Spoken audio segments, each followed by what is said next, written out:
Well, Carolyn, you are right. What happened inside this courthouse today is what everyone's talking about tonight. City officials, suburban officials, regular people, a former U.S. attorney who was once an assistant deputy mayor to Mayor Bing. We've got a verdict. He will now be accountable, and we can move on. Saul Green is a former U.S. attorney who has seen many public corruption cases, but the Kwame Kilpatrick case, he says, has been one of the most extensive. I do not believe I can recall anything in my adult life where the amount of corruption that was charged and ultimately proved had occurred. And Macomb County Executive Mark Hackle, who was the sheriff for years, here's his take on what happened today. Well, when you stop and think about Kwame himself, I mean, what he could have done for the city of Detroit as opposed to what he did to the city of Detroit.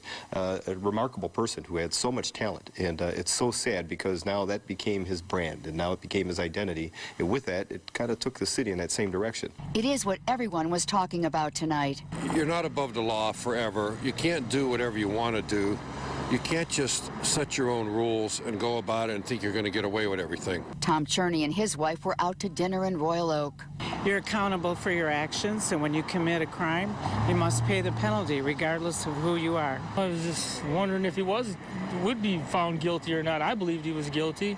While just about everyone has an opinion, there seemed to be one underlying thought, that the city of Detroit, even with its financial troubles, can put this chapter behind it now. Charges of great gravity have now been resolved, and we can start turning our attention, hopefully, to the things that, the important issues that we're facing on a day-to-day basis.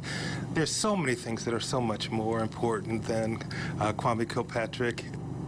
And former Deputy Mayor Saul Green did say, and all the others did say, that while Detroit does have those serious financial problems, they believe that what was going on here was holding it back as well.